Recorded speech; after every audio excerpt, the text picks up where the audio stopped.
In 1948, the United States government made a decision. They had captured the man responsible for one of the most extensive programs of human experimentation in recorded history. Men who had used live prisoners, Chinese civilians, Soviet soldiers, Korean laborers, American POWs as test subjects for biological weapons, frostbite experiments, vivisection, and plague cultivation. The evidence was overwhelming. The death toll ran into the tens of thousands. The United States chose not to prosecute them, in exchange for the data. The scientists of Unit 731 walked free. They returned to Japan. Several went on to distinguished careers in medicine, academia, and government. The commanding officer lived until 1959, dying of natural causes, having never spent a single day in a courtroom for what his unit had done. The agreement that freed them was classified for decades. Most of the world still doesn't know it existed. Unit 731 was not a secret laboratory hidden in a basement. It was a city, the Jangma Fortress, and later the expanded complex at Pingfang outside Harbin in Japanese-occupied Manchuria, covered over 6 square kilometers. It contained more than 150 buildings, laboratories, hospitals, barracks, an airport, a railway line, a power plant, and a prison block that could hold up to 400 prisoners at any given time. At its peak operational capacity, Unit 731 employed over 3,000 personnel, researchers, doctors, military officers, guards, and support staff. It was, by any measure, one of the largest covert research installations ever constructed. It was established in 1936 under the command of Lieutenant General Shiro Ishii, a military physician who had argued to the Imperial Japanese Army that biological warfare represented the strategic future of modern conflict, and that the only way to develop effective biological weapons was to test them on living human beings. The Imperial Japanese Army agreed. The prisoners used in Unit 731's experiments were referred to internally by a term that has no clinical translation, maruta. It means logs, as in pieces of wood, as in material to be used and discarded. The dehumanization was not incidental, it was operational. The researchers required a psychological framework that allowed them to perform what they were performing, and the framework they constructed was the complete erasure of their subjects' humanity from the institutional language of the facility. The people referred to as Maruta were primarily Chinese civilians, farmers, laborers, men and women taken from surrounding communities on suspicion of resistance activity or simply because they were available. There were also Soviet citizens, Mongolians, Korean laborers, and, documented in post-war investigations, a number of American, British, and Australian prisoners of war. None of them had been convicted of any crime. None of them had consented to anything. The range of experimentation conducted at Unit 731 was documented in post-war testimonies, declassified American intelligence reports, and the accounts of former unit members who spoke in later decades, some voluntarily, some under pressure, all incompletely. Prisoners were infected with plague, cholera, typhoid, and anthrax to study disease progression and test potential biological weapons. They were subjected to frostbite experiments, limbs immersed in ice water or exposed to sub-zero temperatures until the tissue died, to study the limits of cold weather injury for military application. They underwent vivisection, surgical procedures performed without anesthesia to observe organ function in living subjects. They were placed in pressure chambers to study the effects of atmospheric decompression. They were subjected to weapons testing, grenades, flamethrowers, chemical agents at measured distances to generate data on lethality and injury patterns. The data was meticulous, the record-keeping was precise. The researchers understood that what they were producing had scientific value, and they produced it with the thoroughness that scientific value demands. An estimated 3,000 people died inside Unit 731 between 1936 and 1945.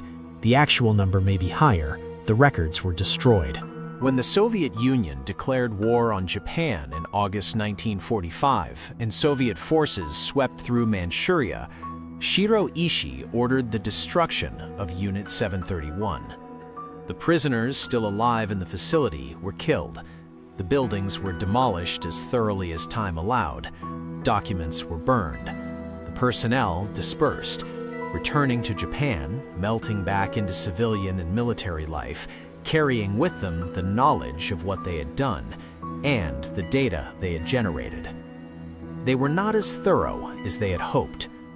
American intelligence officers arriving in Japan in the aftermath of surrender began receiving reports about a biological warfare program of extraordinary scale.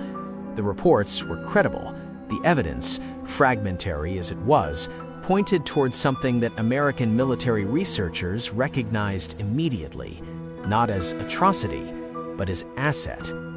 The data generated by Unit 731 represented years of human experimentation that American and Allied researchers had not conducted and could not ethically conduct.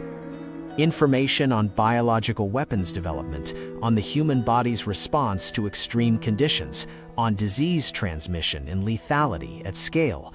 This was information that had value, military value, strategic value. General Douglas MacArthur, commanding the Allied occupation of Japan, authorized negotiations with Ishii and his senior researchers. The terms were straightforward. The United States would receive the Unit 731 data. In exchange, Ishii and his researchers would not be prosecuted as war criminals. They would not be handed to the Soviet Union, which was actively seeking to try them. They would not appear before any tribunal. The arrangement would not be made public. The Soviet Union prosecuted 12 Unit 731 members it had captured at the Khabarovsk war crime trials in 1949. The United States dismissed the trials as communist propaganda. The American government did not declassify documents confirming the immunity agreement until the 1990s. Shiro Ishii returned to Japan after the war. He lived in Tokyo. He practiced medicine. He died in 1959 of throat cancer. He was never charged with a war crime. Of the estimated 3,000 people who died in Unit 731's facilities, not one death has ever resulted in a criminal conviction in any court anywhere in the world. What happened to the men who had conducted the experiments is one of the most extensively documented aspects of the case, and one of the most difficult to process. Several Unit 731 researchers went on to prominent careers in Japanese medicine and academia in the post-war decades. Masaji Kitano, who had commanded the unit after Ishii, became a director of the Green Cross Corporation, one of Japan's largest blood product companies. Shiro Kasahara became a professor at a Japanese university. Ken Yuasa, a military physician who had participated in vivisection experiments, eventually broke his silence in the 1980s and testified publicly about what he had done. He was never prosecuted. The Japanese government did not formally acknowledge Unit 731's activities until 1997. The acknowledgement contained no apology. For decades after the war, Unit 731 existed in a space between documented fact and official denial. In Japan, the subject was not taught in schools. The researchers who had returned to civilian life did not speak about what they had done. The government maintained a position of neither confirming nor denying the specifics of what the unit had conducted. The Americans, bound by the terms of their own agreement and by the Cold War logic that had produced it, did not press. The silence began to crack in the 1980s.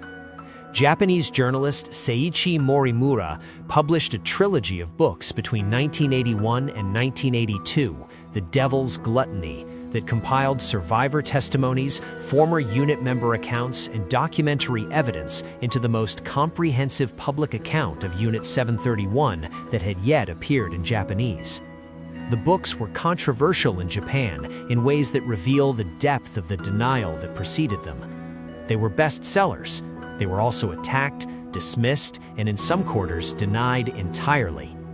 Former unit member Ken Yuasa testified publicly in the 1980s about his participation in vivisection experiments. He described what he had done with a clarity that was difficult to dismiss, and that he framed in interviews as a moral obligation he had avoided for too long. He said that he had been a normal person before Unit 731. He said that Unit 731 had shown him what normal people were capable of when institutional authority removed the consequences of their actions. He was never prosecuted. In China, the survivors and descendants of victims had been speaking for decades into a silence that the international community largely maintained. The Harbin municipal government established a museum at the Pingfang site in 1985.